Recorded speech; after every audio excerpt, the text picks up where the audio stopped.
Welcome to the World Heritage listed Fraser Island. At over 122 kilometres in length, it is the largest sand island in the world, and we are lucky enough to be able to explore it in our four-wheel drives. We've been here a number of times now, but it's one of those places that keeps you coming back time and time again. The most incredible beachfront camping you'll ever find, scenery like no other, amazing wildlife encounters, plenty of challenges in the four-wheel drives with some of the softest sand we've ever encountered. Let us take you along on this spectacular adventure to Australia's tropical paradise.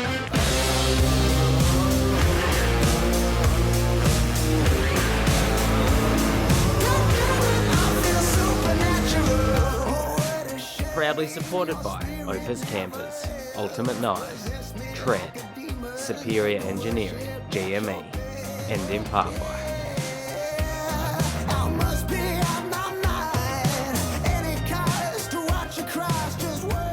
we got in here late last night. We just camped at Inskip Point. There's a bunch of beautiful beachfront camps all along here, and it's pretty much the gateway to Fraser Island. So we got the GU Patrol and the OP2 camper. So that's going to be Demi, Zephyr, Felix and Jasper in that one, and then Kai and myself in the GQ Patrol. We're just enjoying a little bit of breakfast. We're going to pack up camp here in a minute and then head over towards the ferry to Fraser.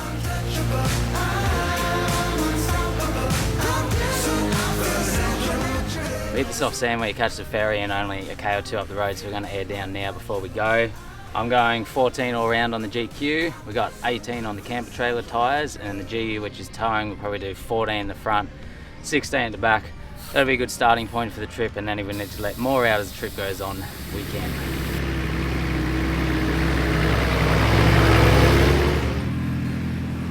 Just like that, camp is packed up and we are onto the soft sand at the ferry access point to catch the manta ray barge across the channel to Fraser Island.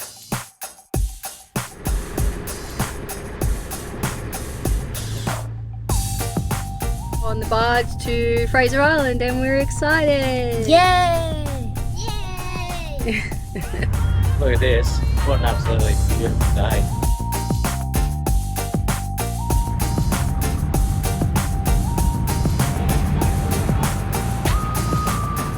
We're on Fraser. We're going to punch it straight over the east coast and then up north. Don't really have a plan yet. We'll figure it out as the day goes on.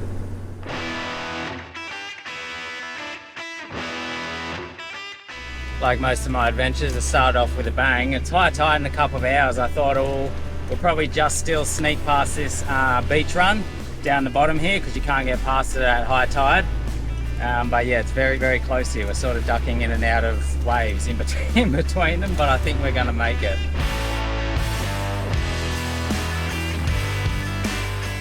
There is an inland bypass track, but it's just longer and rougher. It's much nicer to drive along the beach if you can.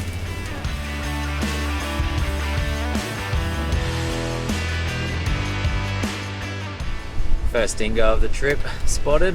You're just chilling there at the beach.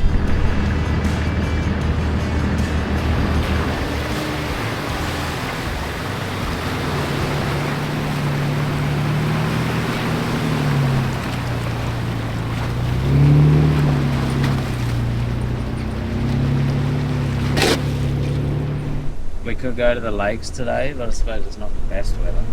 Nah, weather should be sweet. Let's go with that plan. Day one on the island, inland lake exploration. Deep inside your soul, there's a hole you don't want to see. Every single day, what you say makes no sense to me. Even though I try, I can't get my head around you. We've come up with a plan. We're turning off at Dili Village, and we're going to take the inland route past all the lakes. Lake Boomanjin, Lake Birrabeen, and then end the day at Lake McKenzie.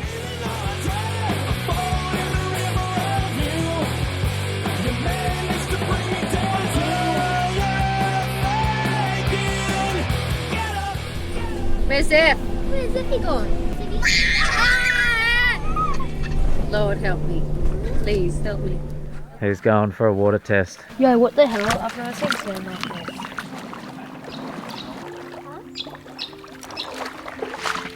Who's that? It's very hard to get peace and quiet with 4 kids, but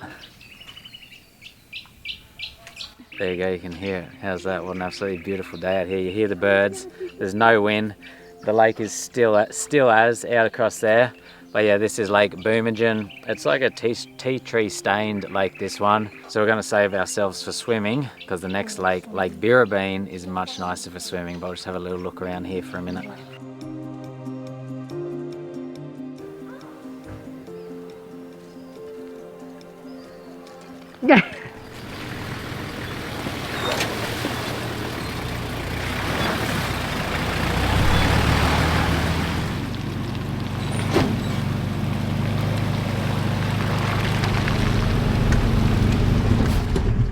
Huge snake on the road there, trying to soak up some sun today. I'm not very good with snake types. What is that? Some sort of python, maybe? Doesn't really look like a dangerous one. Mate, 2 hours into Fraser, we've already seen dingo and a big snake.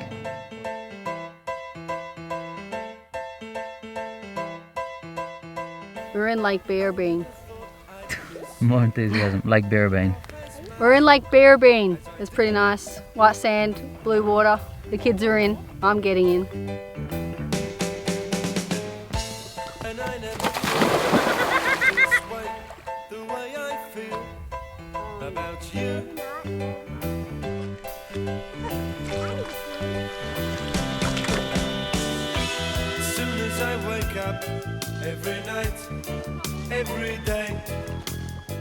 It's not quite as nice as Lake McKenzie, which is the famous one, but it's still really nice and much less crowds here. It must be love, love, love.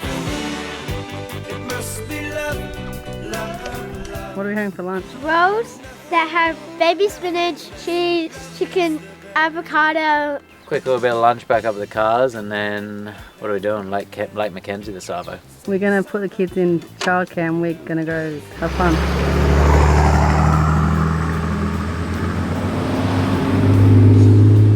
Now we're making our way towards Lake McKenzie, the final stop on this inland lake run. And we're heading through like the central station area at the moment. And it's just incredible scenery out here. It's like, I don't know, rainforest jungle, but with sand as the ground.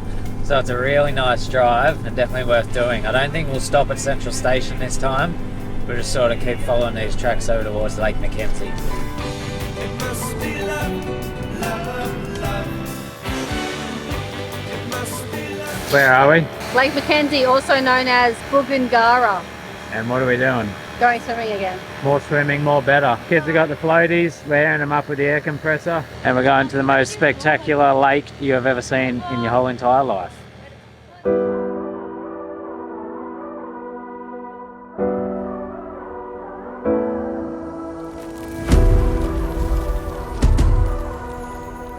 If you are coming down to Lake McKenzie, I will let you in on a little secret. Get to the main beach, there's normally 1 million people there. Look left, follow the path, and then look at this. You come to our own secret beach. There's no one here. Bloody beautiful. What an afternoon. You're actually bloody beautiful. Thank you. Lake McKenzie is one of those places you have to see to believe. Crystal clear fresh water, white sand, and you're in the middle of a rainforest on an island.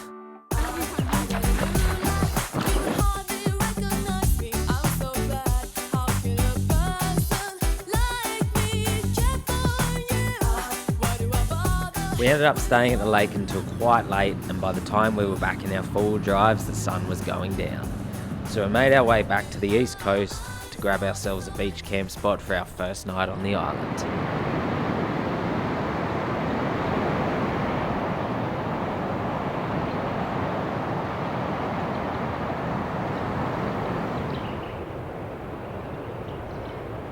We made it back out to the eastern beach last night just on Darche, and then we set up here at the first zone as you head north, which is One Tree Rock. So got ourselves a nice spot here. The beach is just over there, nice and peaceful, nice and protected.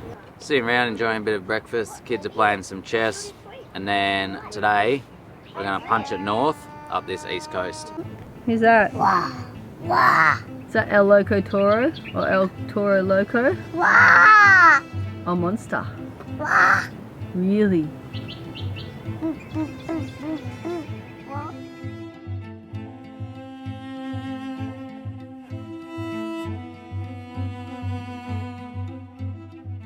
What what happens. You haven't got me a better battery, so this is what I had to do, even at home. Might need a new battery for the GU soon. What do you mean soon?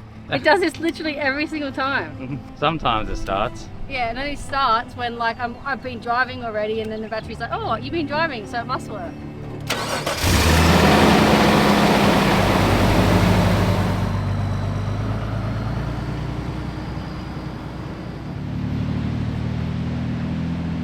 So just packed up camp and we're on our way to Eli Creek, which Felix is exceptionally excited for. Yeah! Yeah!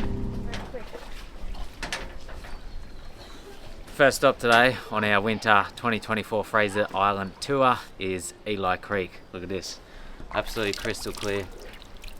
Drinkable water comes out of the island there and floats down. You grab your floaties, you float off down the stream. Sun's out, let's get into it. Makes me forget that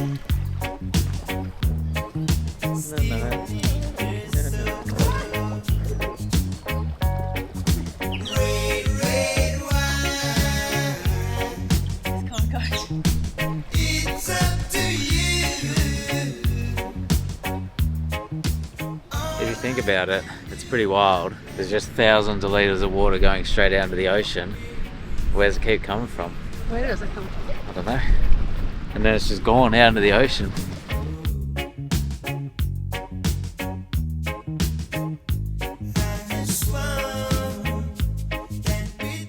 Finished up at Eli Creek there. It was getting a little bit cold and windy, so we're punching it north. Only a few minutes further along, you got the Maheno shipwreck sitting on the coastline here, which is a pretty spectacular sight to see and well worth stopping and checking out. The Maheno ship was washed ashore during a cyclone in 1935 and has stayed there ever since, becoming a popular tourist attraction on the island.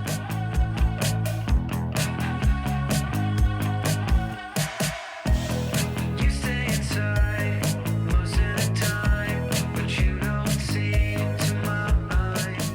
And then not too far past the Maheno shipwreck, we're going to hook a left onto Warralea Road, it looks like it's called. And that'll take us over to the western side of Fraser Island, where hopefully it'll be a lot less windy and a lot more warm. It's bloody beautiful over there. That's our favourite part of Fraser Island, so I think we're going to spend the next couple of days over on the west.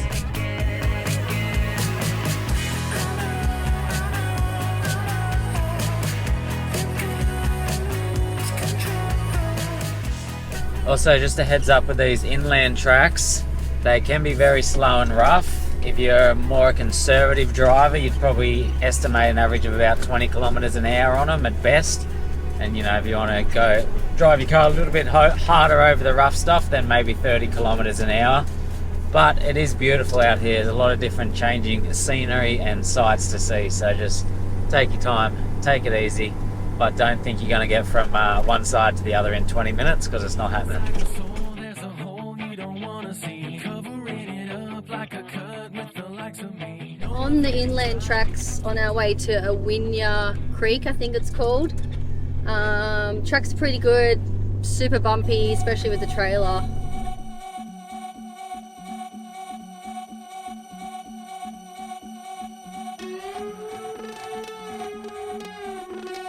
Yo, get the speaker box loud, hitting that stuff till you hearing that sound.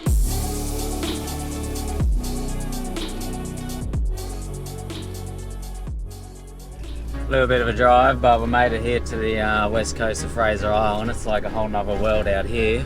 Pretty much an absolute tropical paradise. Look at this. Actually magical. Look at it, guys. Very little wind, calm seas, white sands. Bloody perfect. It's like a polar opposite to what we've just been at. There's a reason this side's my favourite. I can't wait to go for a swim, that's all I know. We'll cruise along this beach, and I think we're going to camp at Awinya Creek tonight, so I might head up towards there, set up camp and enjoy the afternoon on the western beach.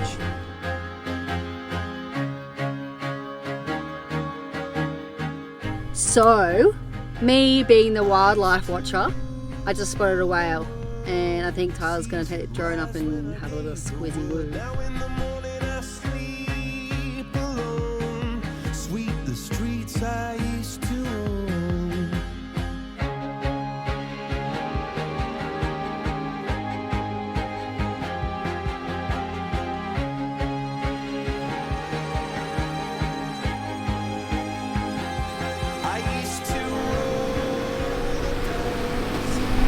West Coast creek crossings. The tide's still up a bit, so we can't actually cross down at the ocean unless you want to drive through a bunch of salt water.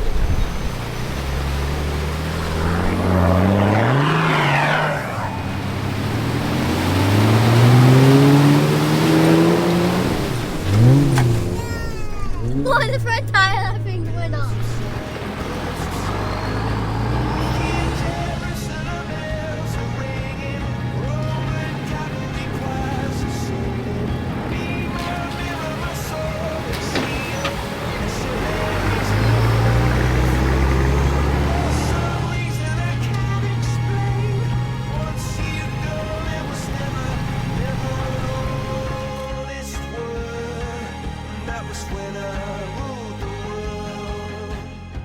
Well, we made it. Awinya Creek right up the beach here. There is a few other people around, but what a bloody spot. I'm actually obsessed. This is like the vibe of life. So we got ourselves our spot. We're gonna get set up here and enjoy the afternoon. Mum and Dad's special. Raspberry sodally in Malibu. It's definitely time for a beverage. Zephy, you got your kombucha? His doesn't have Malibu in it, just FYI. Now for the taste test. Deliciously strong. And I can see a dingo.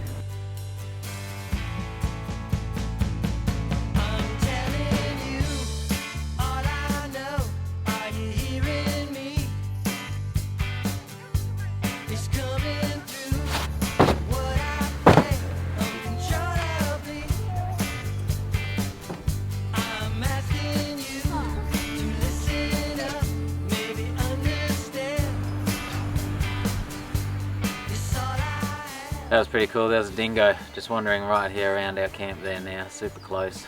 We've seen maybe 8 dingoes so far this trip. There's definitely a few around. While we're enjoying, how do I start it while we're enjoying? I can't sit down and relax, therefore I need to figure out what I can do to occupy my time. So I decided to do this. Yeah, pretty much. Go. That's pretty much correct. While we're sitting here relaxing, / I'm trying to think of things I can possibly do, I thought I'd run through what we keep on these trips. You know, there are more remote locations where you don't always have reception, to keep communication with the outside world if anything was to go wrong. So there's 3 things we keep. First thing, GME, it's a PLB, personal locating beacon, and this is just pretty much, you open it up, you hit the emergency button, you make sure it can see the sky, and it alerts emergency services that you need assistance. It's a good one to have with kids because it's so simple and easy to use. If something were ever to happen to us, the kids know this is in the glove box, they get it out, hit the button, sit it on the bonnet, stay with the car and wait for help. UHF communications, so we got like the in-car stuff plus handhelds as well. You can reach people, you know, long distances depending on where you are. You can search through the channels, find help if you're broken down or bogged somewhere. There's emergency channels, you might be able to contact someone else who is on the island, get help that way, so that's always a good one to have. Then I have the Zolio as well, which is a satellite texter. So you can't make phone calls, but I have an app on my phone, so I can jump on the app and then I can text any number anywhere in the world with this, as long as this can see the sky. And this can also do weather alerts, and people can also track your location, friends, family back at home, through this as well. So they can pretty much track where you are. So Demi makes sure that she's tracking my location at all times when I'm away. I know where you are at every given moment. What do you reckon? Back to enjoying this bloody location. Can you sit down for more than 5 minutes or not? Probably not. You know, whenever we do a Fraser trip, because we've been to Fraser maybe, I think I've been 5 times now, maybe 6. I keep coming back. People say to me, oh, why don't you go somewhere new, do a new location? Mate, why? Look at this. Point? Look at this. This is like actual heaven. This is like the best place on planet Earth. Why would you go somewhere else? We're going to sit down. Well, I'm not. I'm going to run around and do 50 things. But while I'm running around doing 50 things, we're going to enjoy this sunset.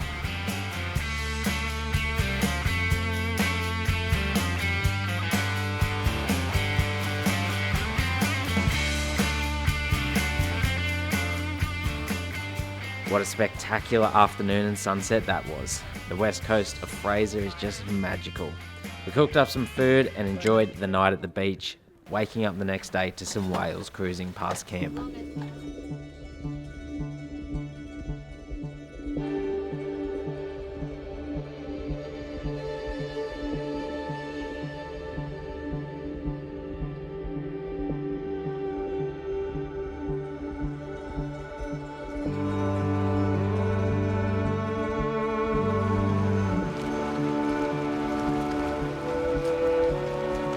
Another day in tropical paradise here on the west coast of Fraser Island.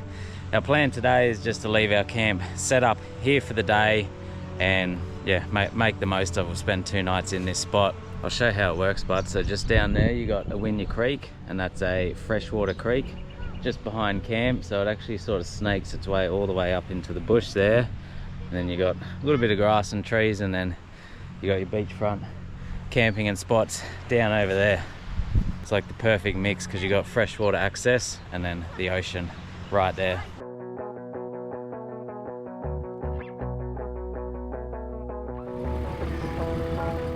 It was low tide in the morning, so we decided to go for a little drive along the west coast and do some exploring. Going down, going down. Yay, Zeffy! Woo! She's in, boys. Woo!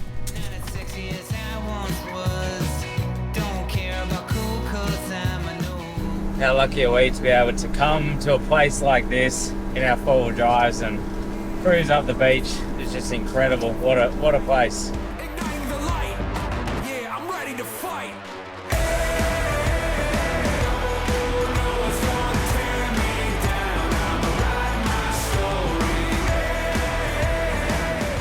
This is Conjure Creek we're coming up on now, so it's another nice camp spot here. There's a few people camped around and that.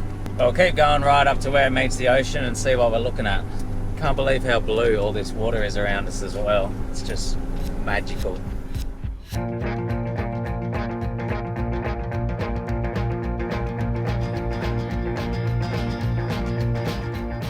Well, that's the end of the line. Conjure Creek out behind us there. Salt water, but look how beautiful and clear that is. So we'll chill, hang here for a little bit and then make the drive back. How far was that here from Awinya Creek? Maybe about half hour or something. Yeah. So we won't hang too long, otherwise we're going to get trapped by the high tide. So maybe hang for about half hour or so and then we'll shoot back. But what a spot, hey? What a place. I was just being saying that on the GoPro like 10 times how amazing this place is. Everyone's probably sick of hearing it.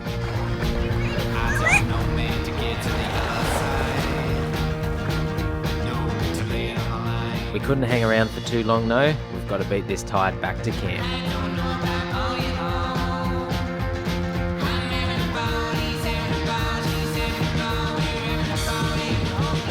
We definitely wouldn't have wanted to leave it any longer with the tide. We're sort of just making it across this creek crossing here. So we would have been stuck here for the next 4 hours or something otherwise till the tide comes in and goes back out. But we'll just creep up along the side here, along the edge of this coffee rock.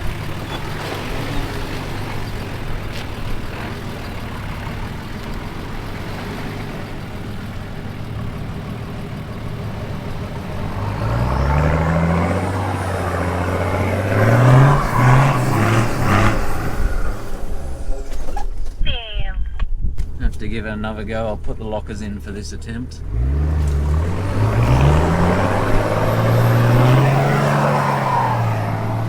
And we're up.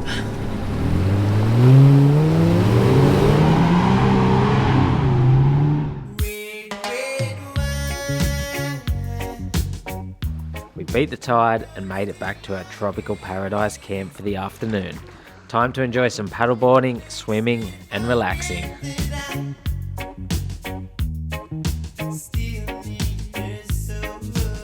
Is that fun, Debbie?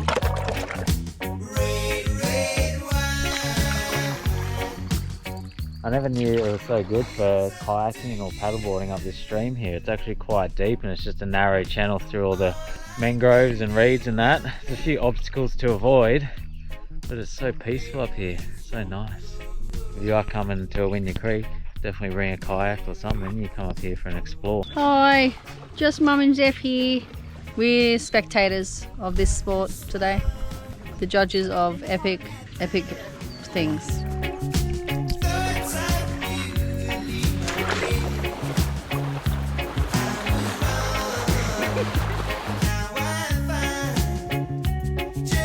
So the OP2 has got 200 amp hours of lithium. There's 138 remaining, or 71%. And we've been here maybe 27, 28 hours now. That's pretty good. I suppose that gives you, what, 3 to 4 days you can pull up and it'll give you power. You know, we're just running the fridge and lights and that on it the whole time. Another incredible afternoon and sunset out there.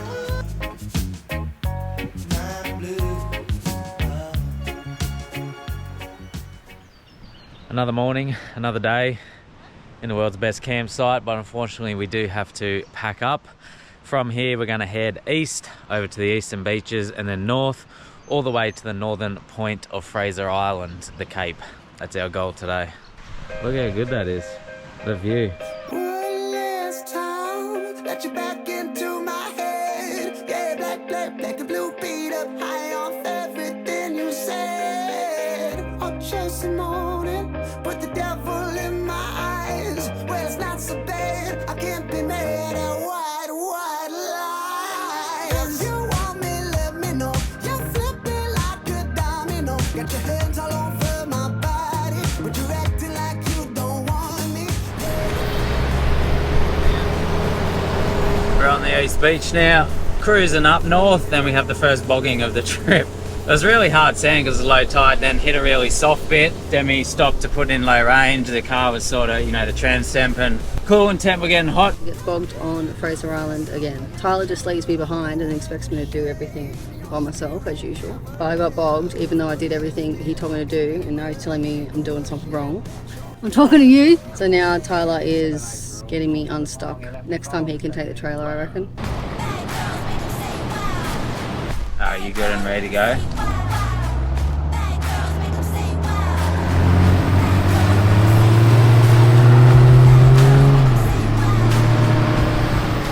The GU and OP2 were successfully out. Indian Head bypass up next as we punch it north.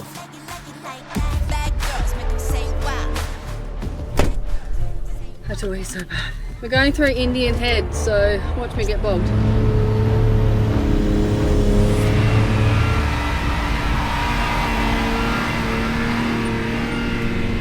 We're making it, guys.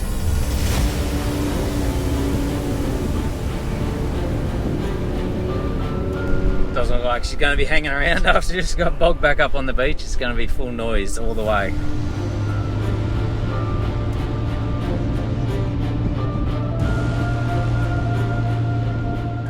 Bada bing, bada boom. Indian Head cleared. Next stop, Champagne Pools.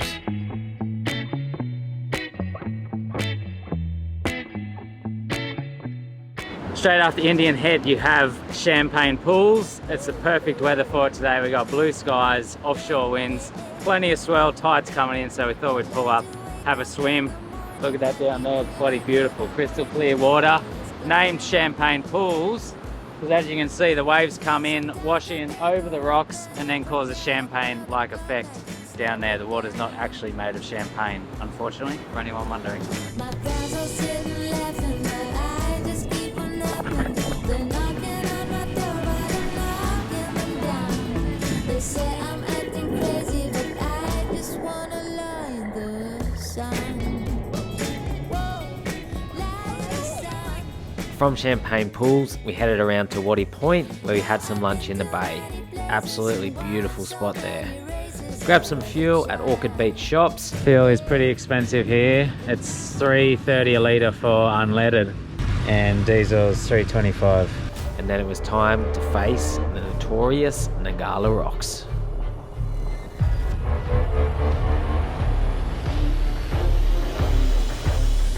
Here we are at the infamous Ngala Rocks bypass track.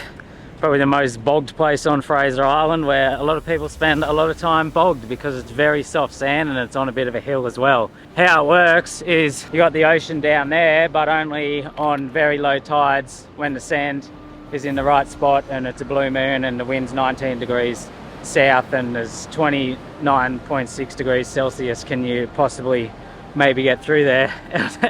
Outside of that, you're up for the bypass track, so that's obviously what we're going to be doing. We'll send a big TD42 GQ first, nice and slow through all this rocks in the start here. It's pretty bumpy, so you just want to cruise through. You're not really going to get bogged in the start bit, I don't think. And then once we get through and onto the soft sand, we'll give it a little bit more momentum.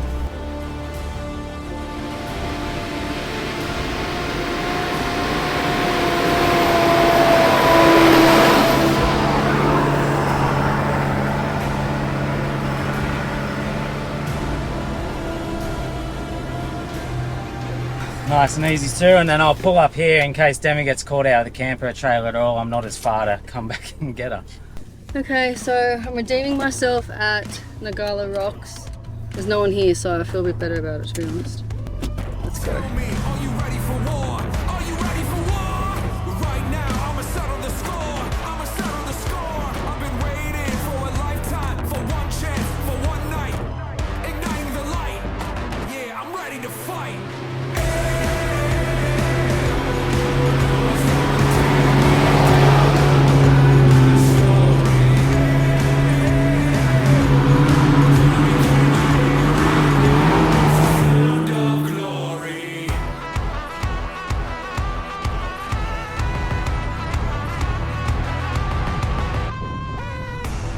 We made it! Redeemed! Redeemed! Through Ngala Rocks, drama free. It's a bit more tight coffee rock here to navigate in between the waves and tight and that, but after that we should be free sailing, punching it towards the Cape of Fraser.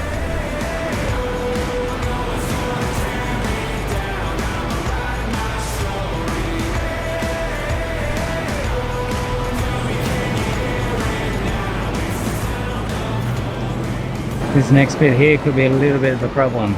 Still a fair bit of salt water washing through this path here which cuts between the coffee rocks.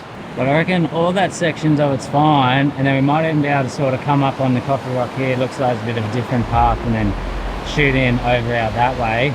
Because yeah, that just keeps getting filled up with water through that channel in there. We definitely have to time it between this.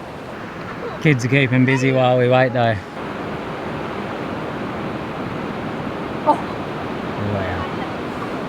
In the GQ first. I'll wait here and time it between these waves so I don't get soaked with salt water. I like it when it's like this. It makes it a bit more fun and exhilarating and challenging. You got to actually, you know, rather than just blindly driving along.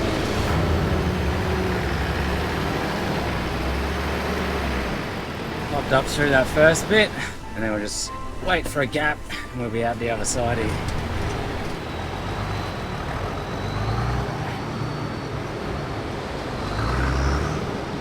Beautiful, we're through. No salt water washing today. Let's hope I can do it, guys. I'm just following Tyler's tyre prints because I'm a bit nervous.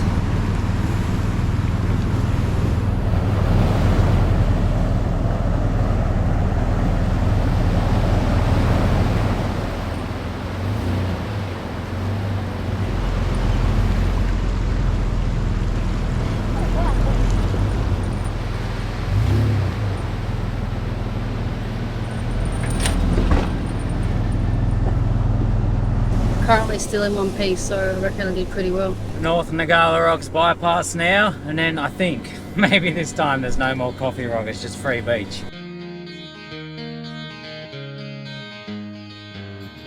Could you whisper in my ear the things you wanna feel? I'll give you anything to feel it coming. Do you wake up on your own? I wonder where you are and live with all your faults.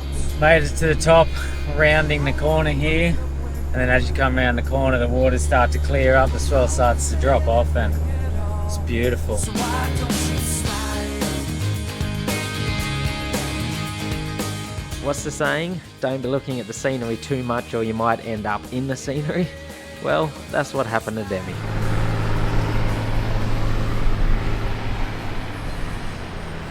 Things didn't go exactly to plan on the way to camp.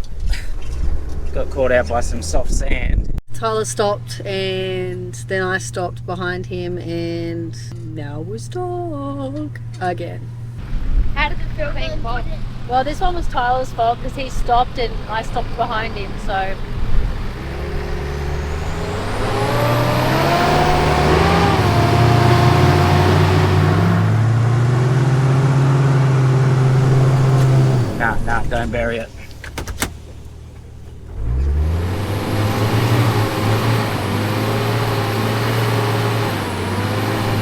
sand is very soft here. Probably have to let some air out and do treads, recovery tracks. Yeah, look, it's pretty stuck, so I'm gonna get the recovery tracks down, the treads, and see if that can assist popping it up. This GU is just buried to the chassis and diffs. Go hard with this school. Welcome to the show, let's make moves.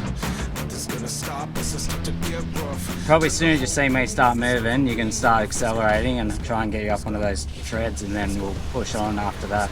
Let's go, let's go, let's go.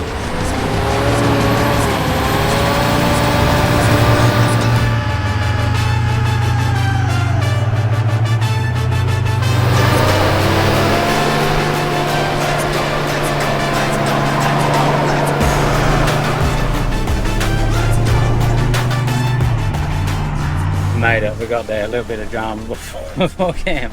That was very soft sand, some of the softest sand I've dealt with. Literally, I just pulled up to catch the drone, but you know, in a car without a trailer, you can sort of pull up anywhere, and Demi was just like, oh, I'll just pull up behind Tyler, and I was a bit slow on the rail. I was like, oh, probably don't pull up right behind me in the soft sand with the trailer. But yeah, it was too late, and then she went to go, and it just buried itself. Anyways, we're out, let's find a camp. Bit of a day, but we made it to camp. We have a bloody day, mate. Good spot in the end. I could almost say it's nearly better than the West Coast. I reckon it's nearly overbooked up here. Just about every camp spot is taken. There's a bit of a track and sort of grassy area just there, but we couldn't fit our vehicles up, so we just hope this is okay. Okay, but we don't have much choice. It's 5 o'clock, so we just jammed them up against the grass here on the sand. It's just for the one night, and yeah, we got beachfront views, so we're gonna get set up.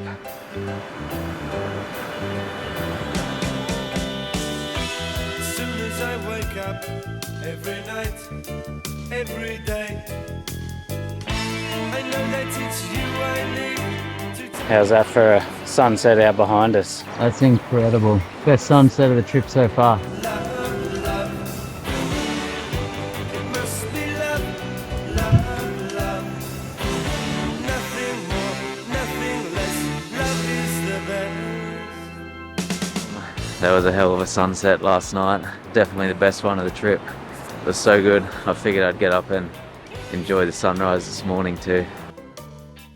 If you are interested in your own trip to this incredible place, Fraser Island or Kagowrie, then there are 3 things you'll need. The first being your ferry tickets. So there's 2 access points. One is where we came on at Rainbow Beach, and the other one is over at Hervey Bay. Once you have your ferry tickets, you'll need your National Parks Pass, so that's per vehicle. You can either buy 1 month or 1 year, I believe. We got the 1 month one, it was $50 something.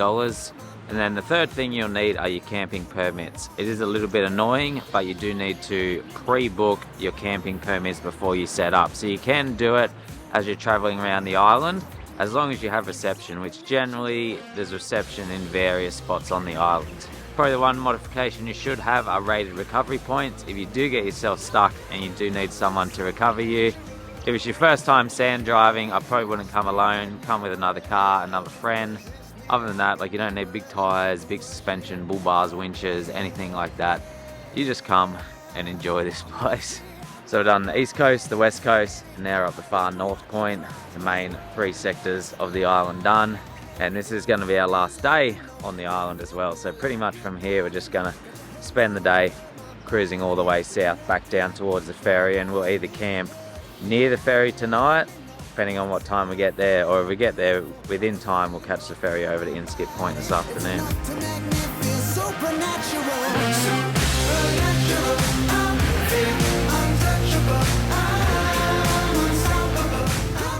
Here's another edition of Tyler Thompson on the tools. Just the usual.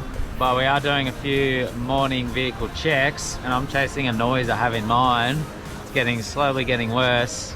Pretty much every 100 meters on the sand now, the car goes doink, doink. And I'm 95% sure it's a loose radius arm bolt. So I'm just grabbing out toolkit, and I'm gonna get under there, tighten all my radius arm bolts, and hopefully that solves my issue. On the sand in your bush mechanic jumper. This one is loose. They don't have to be very much loose, and it just creates like a lot of noise. So what's the verdict? So Andy? basically, as usual, Tyler is correct. It was a loose radius arm bolt. Now we just have to work out whether it fixes the noise, but if it doesn't fix the noise, I was still wrong. Get your bush mechanic merch, tylerthompson.com.au. Yours will come without the sand. And then you'll be able to solve your own mechanical issues. Back through Ngala Rocks now. I'm just heading up first to make sure it's all clear for Demi to come through in the camper trailer before she sends it up here and ends up having to stop and stuck between traffic.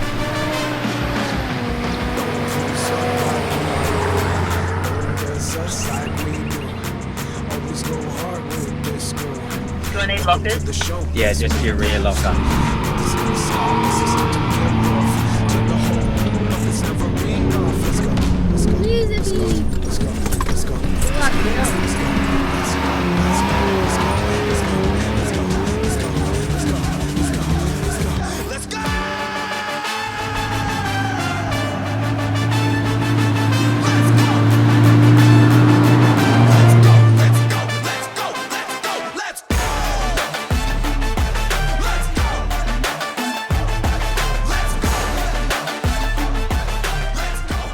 That is the end of our Fraser Island or Kagari adventure. We made the drive all the way back down to the very southern point where we're waiting here for the manta ray barge now. I didn't feel much on the way back because same, you saw it on the way up. We did stop at Eli Creek for a couple of hours, have a swim, had some lunch. But that's it, over. That's it, that's all. Hope you enjoyed, bye.